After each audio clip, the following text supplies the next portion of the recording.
reading to you a few short tales in folklore from the Irish mythology.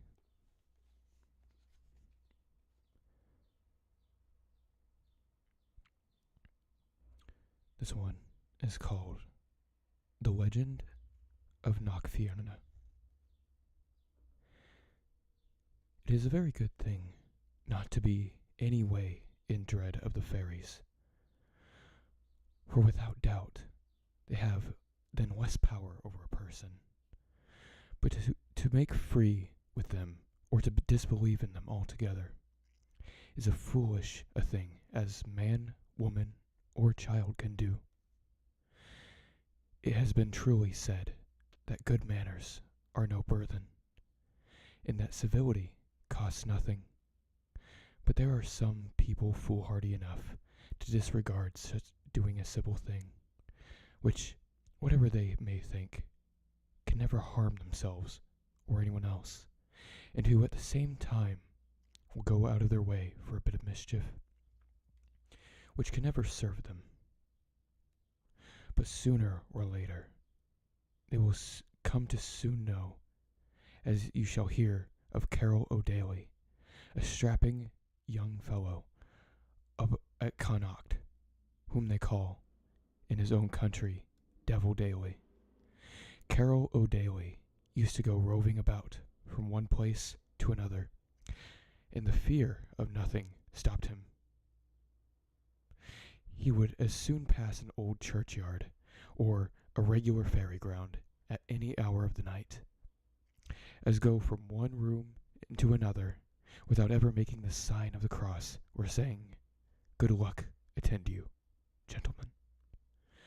It so happened that he, once journeying in the country of Limerick toward the Baalbek of Ireland, the venerable town of Kilmallock, and just at the foot of Knockfierna, he overtook a respectable-looking man jogging along upon a white pony. The night was coming on, and they rode side by side for some time, without much conversation passing between them, further than saluting each other very kindly. At last, Carol O'Daly asked his companion how far he was going. "Not far your way," said the farmer, for such his appearance bespoke him. "I'm only going to the top of the hill here." "And what might take you there?" said O'Daly, "at this time of the night?"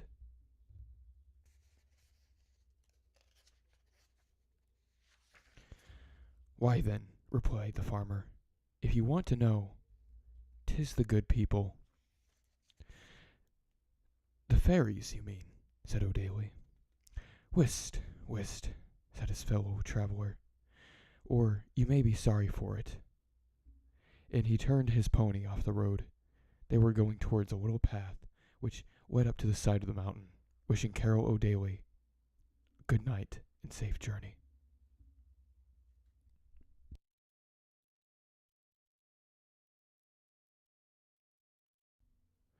"That fellow," thought Carol, "is about no good this blessed night, and I would have no fear of swearing wrong if I took my Bible oath that this is something else beside the fairies, or the good people, as he calls them, that is taking him up the mountain at this hour. The fairies," he repeated. "Is it for a well-shaped man like him to be going after little chaps like the fairies? To be sure, some say there are such things, and more say not. But I know this, that never afraid would I be of a dozen of them, aye, 2 dozen, for that matter, if they are no bigger than what I hear tell of." Carol O'Daly, whilst these thoughts were passing in his mind, had fixed his eyes steadfastly on the mountain, behind which the full moon was rising majestically. Upon an elevated point that appeared darkly against the moon's disk, he beheld the figure of a man leading a pony, and he had no doubt it was that of the farmer with whom he had just parted company. A sudden resolve to follow flashed across the mind of O'Daly, with the speed of lightning. Both his courage and curiosity had been worked up by his contagions to a pitch of chivalry. And muttering, "Here's after you, old boy," he dismounted from his horse, bound him to an old thorn tree, and then commenced vigorously ascending the mountain. Following as well as he could the direction taken by the figures of the man and pony, he pursued his way, occasionally guided by the partial appearance, and after toiling nearly 3 hours over a rugged and sometimes swampy path, came to a green spot on the top of the mountain, where he saw the white pony at full liberty, grazing and quietly as may be. O'Daly looked around for the rider, but he was nowhere to be seen. He however soon discovered, close to where the pony stood, an opening in the mountain like a mouth of a pit, and he remembered having heard, when a child, many a tale about the Pool d'Oeuf, or black hole, of Knockfierna, how it was the entrance of a fairy castle which was within the mountain, and how a man whose name was Ahern, a land surveyor in the part of the country, had once attempted to fathom it with a line, and had drawn down into it and was never again heard of, with many other tales of like the nature. But, thought O'Daly, these are old women's stories, and since I've come up so far, I'll just knock at the castle door and see if the fairies are home. No sooner said than done, for seizing a large stone as big, aye, bigger, than his 2 hands, he flung it with all his strength down the Pool d'Oeuf of Knockfierna. He heard it bounding and tumbling about from one rock to another with a terrible noise. He went his head over to try and hear it, if it would reach the bottom.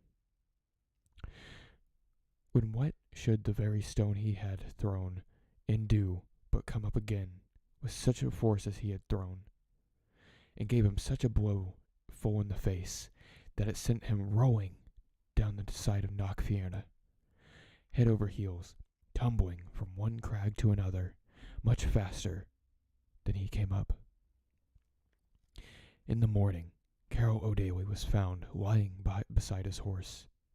The bridge of his nose was broken, which disfigured him for life, his head all cut and bruised, and both his eyes closed up, and as black as if Sir Daniel Donnelly had painted them for him. Carol O'Daly was never bold again in riding alone near the haunts of the fairies after dusk, but small blame came to him for that. And if he ever happened to be benighted in some lonesome place, he would make the best of his way to his journey's end, without asking questions or turning to the right or to the left, to seek the good people or any who kept company with them.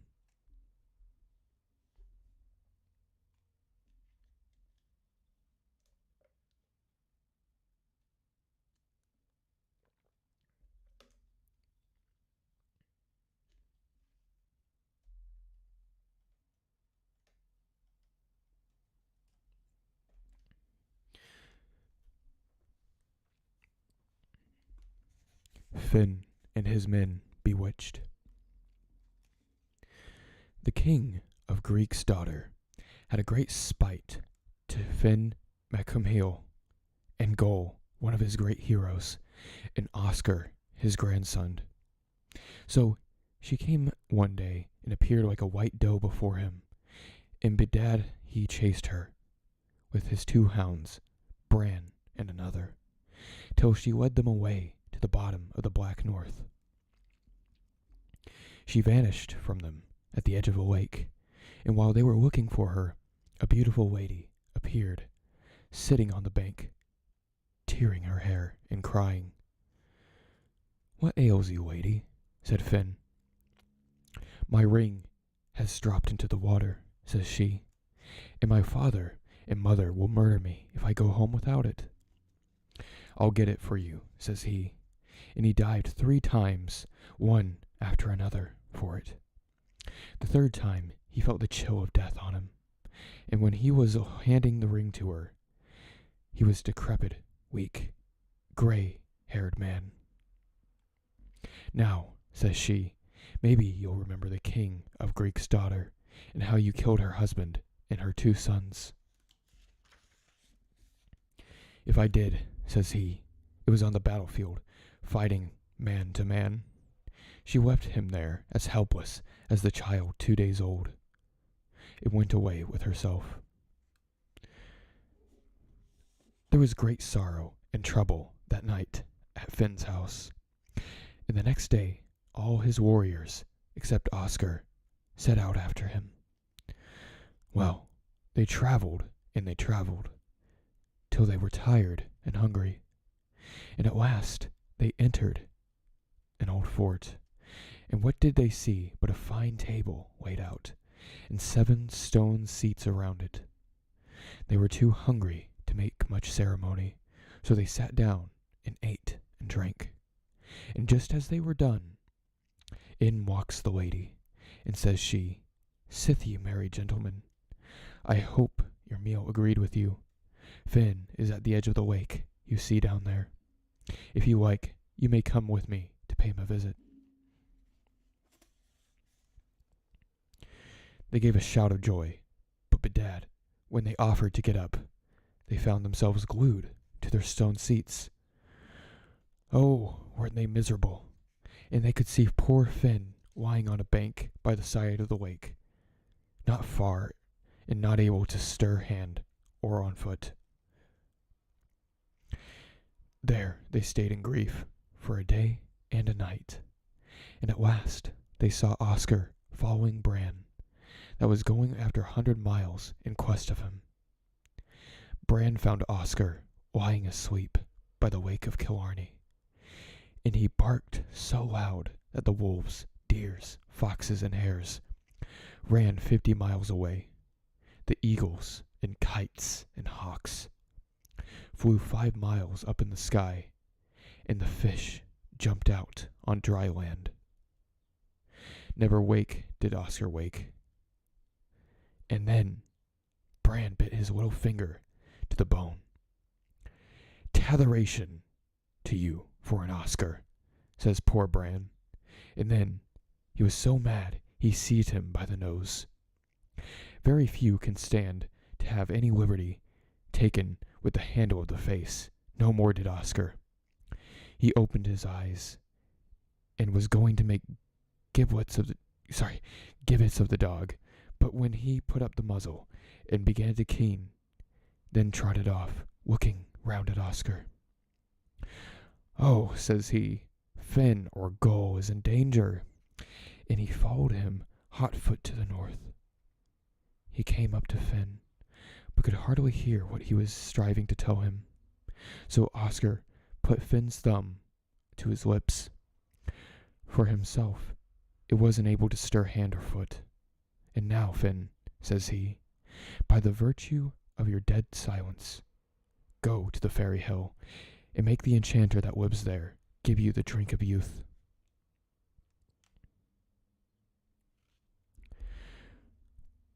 When he came to the hill, the thief of a ferryman sunk down 7 perches into the ground, but Oscar was not willing to be circumvented. He dug perches, and after him till the clay and the stones made a new hill. And when they came to, the solid rock had pinned him, brought him up to the light of the sun. His face was gray as ashes, and as shriveled as russet apple, and very unwilling he was to give up the cup, but he was forced to do so, and it wasn't long until Oscar was by Finn's side, and spilling a little, drop by drop, down his throat. Up he sprang 5 yards into the air, and shouted until the rocks rung. It wasn't long till himself and Oscar and Bran were in the middle of an enchanted men.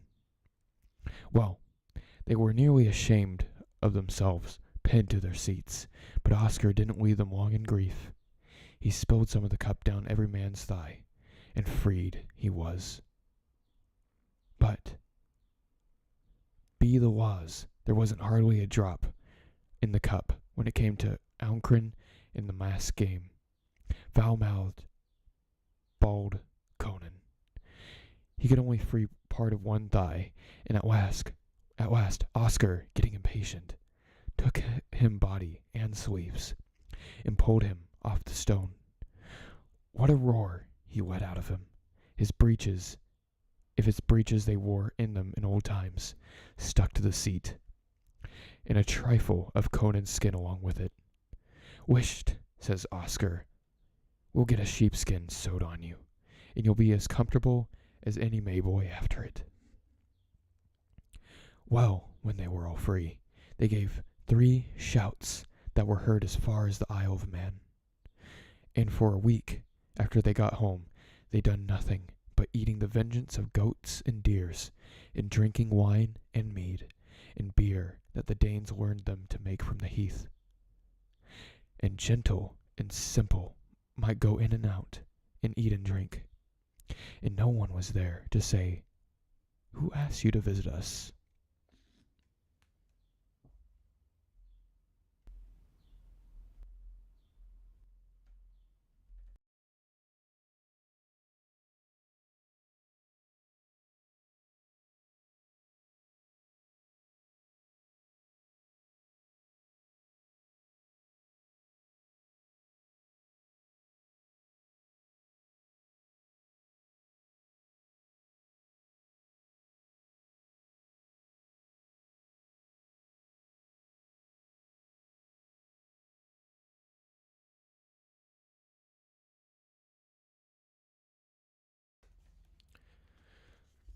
The King of Ireland's Son.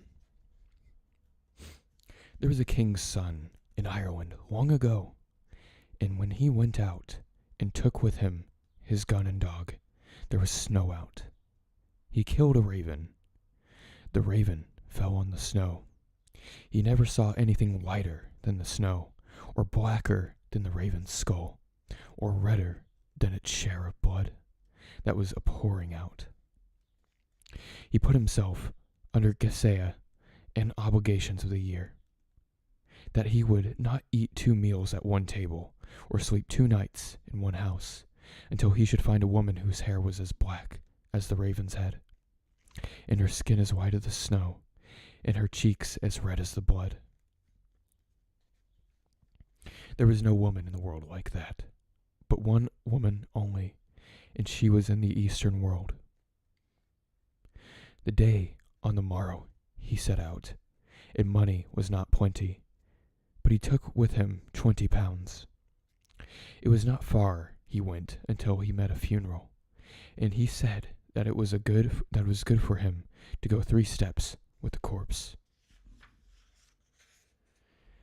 He had not the 3 steps walked until there came a man and left his writ down on the corpse for 5 pounds.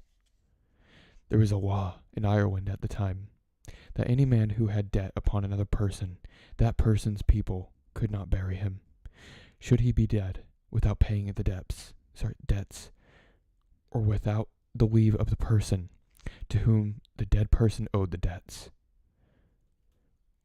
When the King of Ireland's son saw the sons and daughters of the dead crying, and they without money to give the man, he said to himself, "It's a great pity that these poor people have not the money," and he put his hand in the pocket and paid the 5 pounds himself for the corpse.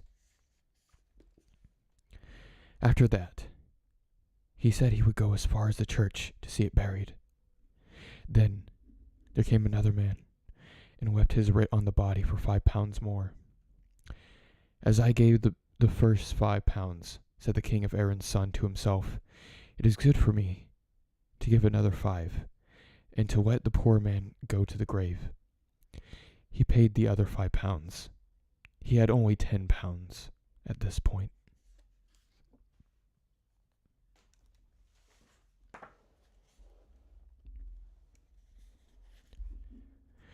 Not far did he go until he met a short green man and asked him where he was going. He said that he was going looking for a woman in the eastern world. The short green man asked him, did he want a boy? And he said he did, and asked what would the wages be if he would be looking for. He said the first kiss of his wife, if he should get her. The King of Ireland's son said that he must get that. Not far did they go until they met another man, and his gun in his hand, and he leveling it at the blackbird that was in the eastern world, and he might have it for dinner. The short green man said to him that it was a good idea to talk to the man into his service, if he would go on in service with him. The son of the King of Ireland asked him if he would come on service with him.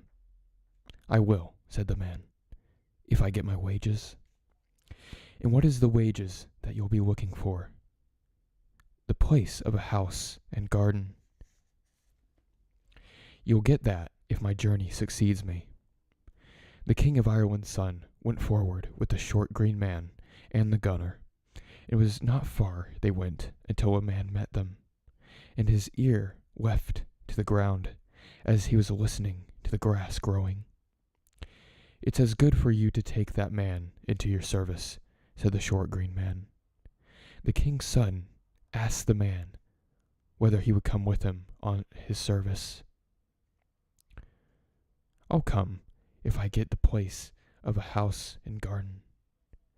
You will get that for me if the thing I have in my head succeeds with me.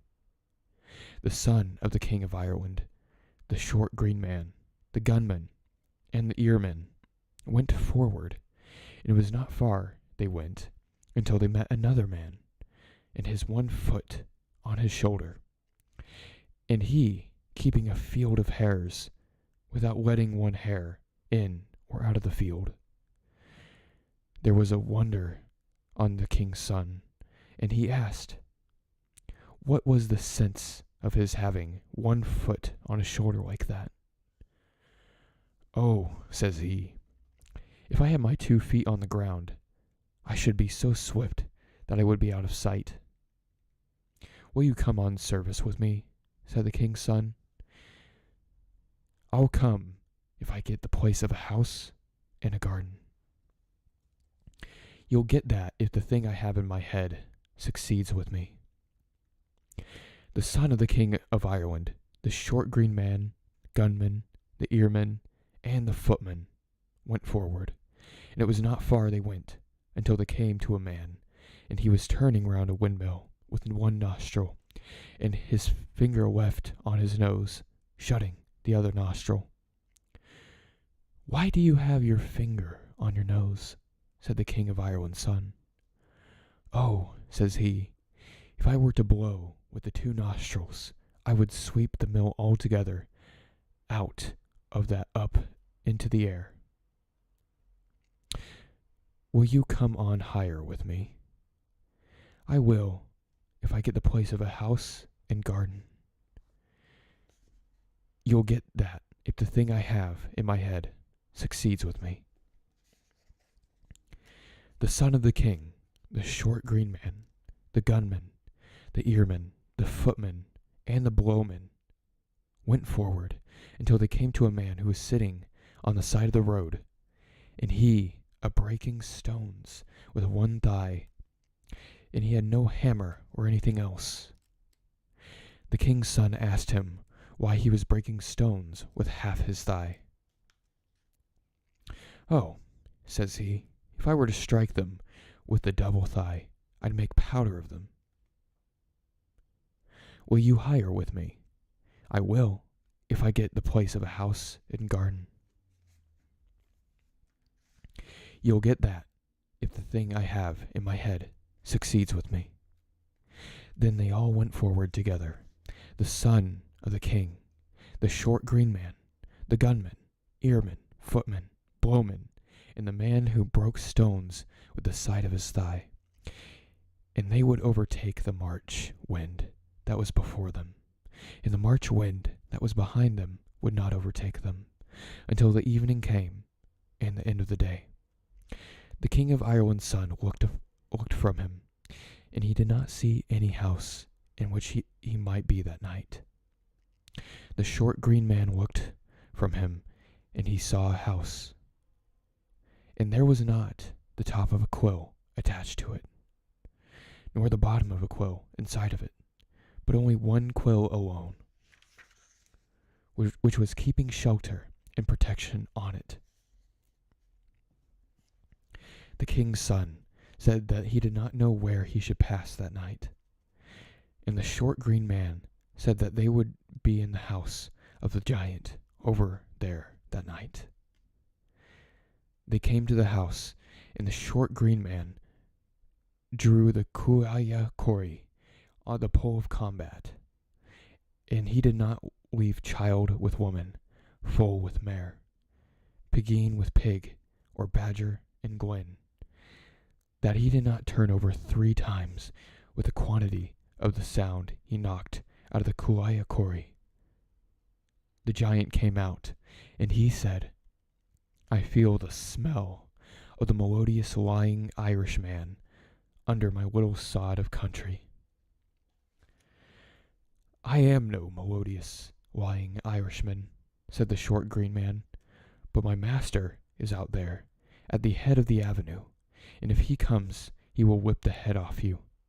The short green man was growing big, until, at last, he looked as big as the castle.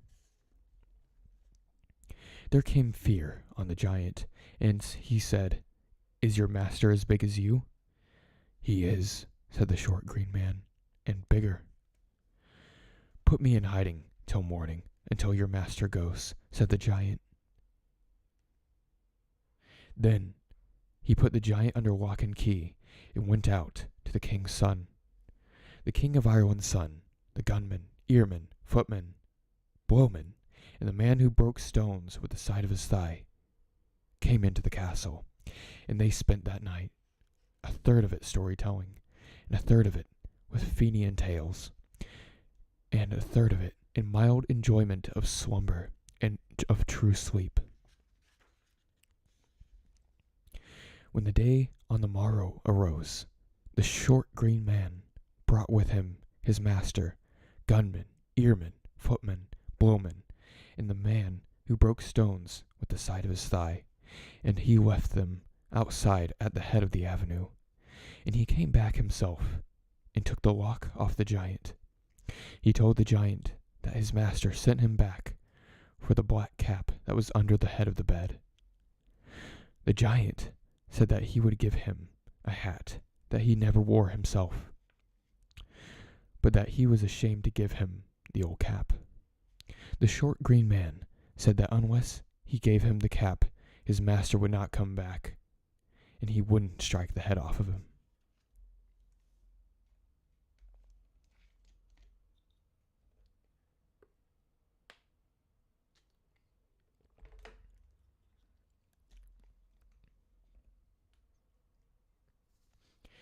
"It's best for me to give it to you," said the giant. "And any time at all you will put it on your head, you will see everybody, and nobody will see you." He gave him the cap then, and the short green man came and gave it to the king of Ireland's son. They were a-going then. They would overtake the March wind that was before them, and the March wind that was behind them would not overtake them, going into the eastern world. When the evening and the end of the day came, the king of Ireland's son looked for him, and he did not see any house in which he might be that night. The short green man looked for him, and he saw a castle, and said, "The giant that is in the castle is the brother of the giant with whom we were last night, and we shall be in this castle tonight." They came to the castle, and he left the king's son and his people at the head of the avenue. And he went to the door and pulled the kuaya korik, and he did not leave child with woman, foal with mare, pigeen with pig, or badger and glen, within 7 miles of him, that he did not knock 3 turns out of them, all the sound he knocked out of the Kulayakoric. The giant came out, and he said, I feel the smell of a melodious lying Irishman under the sod of country. No melodious lying Irishman am I, said the short green man, but my master is outside at the head of the avenue, and if he comes, he will whip the head off of you. I think you large of 1 mouthful, and I think you small of 2 mouthfuls, said the giant. You won't get me of a mouthful at all, said the short green man, and he began swelling until he was as big as the castle. There came fear on the giant and said, Is your master as big as you? He is, and bigger. Hide me, said the giant, till morning, until your master goes, and anything you will be wanting, you must get it. He brought the giant with him, and he put them under the mouth of a duach, a great vessel of some sort. He went out and brought in the son of the king of Ireland, gunman, earman, footman, blowman, and the man who broke stones with the side of his thigh. And they spent that night, 1/3 of it, telling Fenian stories, 1/3 telling tales, and 1/3 in the mild enjoyment of slumber, and of true sleep until morning. In the morning, the day on the morrow, the short green man brought the king's son and his people out of the castle, and left them at the head of the avenue. And he went back himself and asked the giant for the old slippers that were left under the head of the bed. The giant said he would give his master a pair of boots as good as he ever wore. And what good was there in old slippers? The short green man said that unless he got his slippers, he would go for his master to whip the head off of him. Then the giant said that he would give them to him, and he gave them. Any time, said he, that you will put on the slippers, and say hie over any place you have in mind to go to, you will be in it. The son of the king of Ireland, short green man, gunman, earman, footman, blowman, and the man who broke stones with the side of his thigh, went forward until the evening came. And at the end of the day, until the horse would be going under the shade of docking, and the docking would not wait for him. The king's son asked the short green man where they should be for that night, and the short green man said that they would be in the house of the brother of the giant whom they spent the night before. The king's son looked from him, and he saw nothing. The short green man looked from him, and saw a great castle. He left the king's son and his people there, and he went to the castle by himself, and drew up the Kulayakoric. And he did not leave child with woman, foal with mare, pigeen with pig, or badger and glen, but he turned them over 3 times with the sound he struck out of the Kulayakoric. The giant came out and said, I feel the smell of a melodious lying Irishman under my sod of country. No melodious Irishman am I, said the short green man, but my master is standing at the head of the avenue, and if he comes, he shall strike the head off of you. And with that, the short green man began swelling until he was aside of the castle at last. There came fear on the giant, and he said, Is your master as big as yourself? He is, said the green man, and bigger. Oh, put me into hiding, said the giant, until your master goes, and anything you will be asking, you must get it. He took the giant with him, and he put him under the mouth of a duach, and a lock on him. He came back, and he brought the king of Ireland's son, the gunman, earman, footman, blowman, and the man who broke stones with the side of his thigh, into the castle with him, and they spent that night merrily, a third of it with Fenian tales, a third of it with telling stories, and a third of it with mild enjoyment of slumber and of true sleep. In the morning, the day on the morrow, he brought the son of the king of Ireland out, and his people with him, and left them at the head of the avenue. And he came back himself, and loosed out the giant, and said to him that he must give him the rusty sword that was under the corner of the bed. The giant said that he would not give that old sword to anyone, but that he would give him the sword of 3 edges that never left any leavings of a blow behind it. Or if it did, it would take it with the second blow. I won't have that, said the green man. I must get the rusty sword, and if I don't get that, I must go for my master, and he shall strike the head off of you. It is better for me to give it to you, said the giant.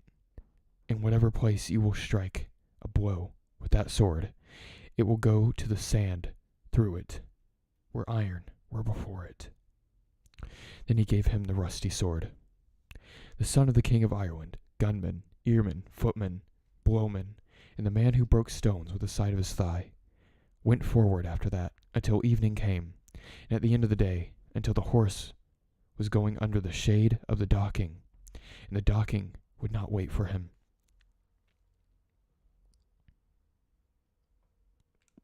The March wind was behind them, and would not overtake them, and they would overtake the wind of March that was before them. And they were that night in the eastern world where was the lady. The lady asked the king of Ireland's son what it was that he wanted, and he said that he was looking for herself a wife. You must get me, said she, if you loose my geisa off me. He got lodging with all of his servants in the castle that evening, and in the night she came to him and said, Here are scissors for you, and unless you have that scissors for me in the morning, the head will be struck off you. She placed a pin of slumber under his head, and he fell into sleep. And as soon as he did, she came and took the scissors from him, and left him there. She gave the scissors to the king of poison, and she desired the king to have the scissors for her in the morning. Then she went away. When she was gone, the king of poison fell into sleep, and when he was in his sleep, the short green man came, and the old slippers on him, and the cap on his head, and the rusty sword in his hand, and wherever it was the king of Ireland's son. And when she came in the morning, she asked, Son of King of Ireland, have you the scissors? He replied, I have. There were 70 of skulls of the people that went to look for her, set on spikes round the castle, and she thought that she would have his head on a spike along with them. On the night of the next day, she came and gave him a comb, and said to him, unless he had the comb for her next morning, when she would come, that the head should be struck off him. She placed a pin of slumber under his head, and he fell asleep as he fell the night before, and she stole the comb with her. She gave the comb to the king of poison, and said to him to not lose the comb as he lost the scissors. The short green man came with the old slippers on his feet, cap on head, and rusty sword in hand. The king did not see him until he came behind him and took away the comb with him. When the king of Ireland's son rose up the next morning, he began crying for the comb, which was gone from him. Don't mind that, said the short green man. I have it. When she came, he gave her the comb, and there was wonder on her. She came the 3rd night, and said to the son of King of Ireland, to have her the head of him who was combed with that comb on the morrow morning. Now, said she, there was no fear for you until this night, but if you lose it this time, your head is gone. The pin of slumber was under his head, and he fell into his sleep. She came and stole the comb from him, and gave it to the king of poison. And she said to him that he could not lose it unless the head should be struck off himself. The king of poison took the comb with him, and he put it into a rock of stone, and 70 of locks on it. And the king sat down himself outside of the locksaw, all at the door of the rock, guarding it. The short green man came, and the slippers and cap on him, with his rusty sword in hand, and he struck a stroke on the stone rock and opened it up. And he struck the second stroke on the king of poison, and he struck the head off of him. He brought back with him the comb to the king's son, and he found him awake and weeping after the comb. There is your comb for you, he said. She will come this now, and she will ask you for the comb, and tell her that you have, and the head that was combed with it, and throw her the skull. When she came asking if he had the comb, he said he had, and the head that was combed with it, and he threw her the head of the king of poison.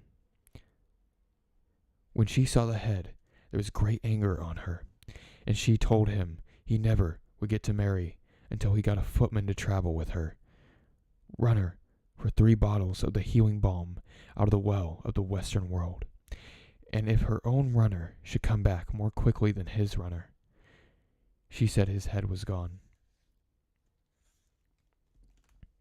She got an old hag, some witch, and she gave her 3 bottles. The short green man bade them give 3 bottles to the man who was keeping a field of hares, and they were given to him.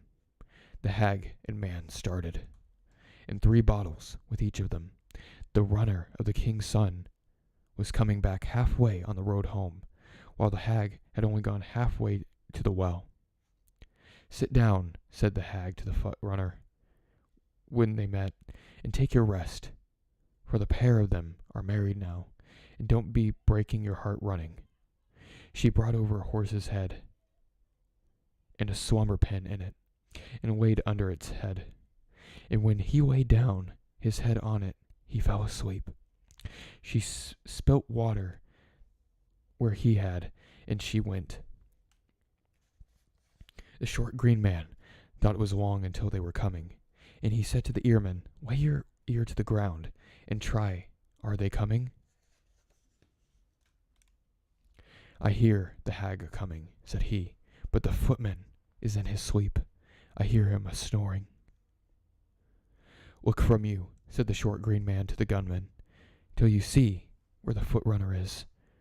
The gunman looked, and he said that the footman was in such a place in a horse's skull under his head, and he was sleeping. Lay your gun to your eye, said the short green man, and put the skull away from under his head. He put the gun to his eye, and he swept the skull from under his head.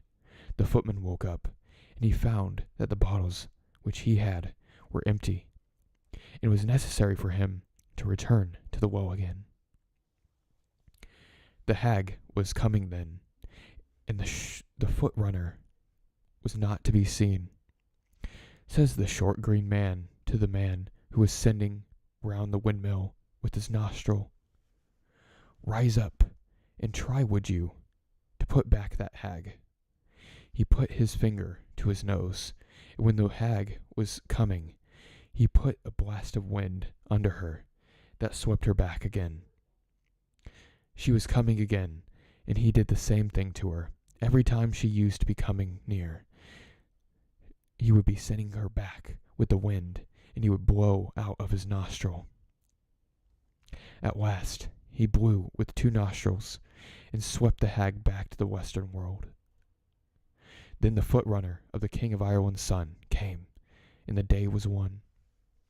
There was great anger on the woman when she saw that her own foot runner did not ride first.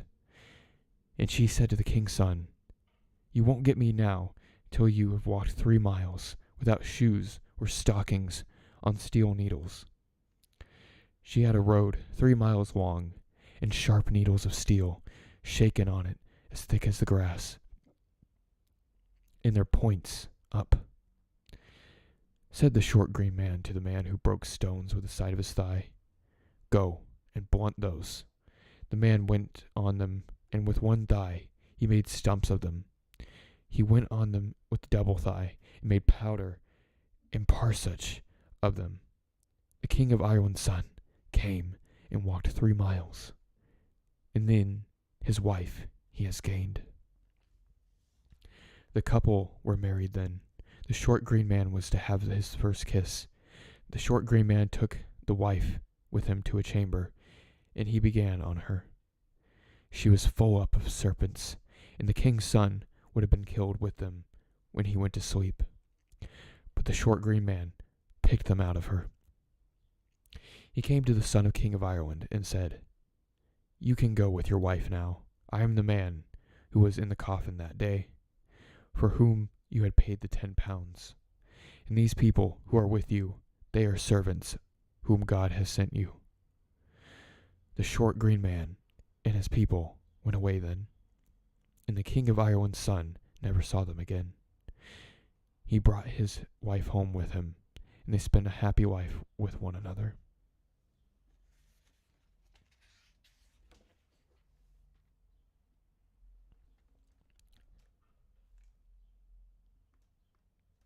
Thank you for joining me.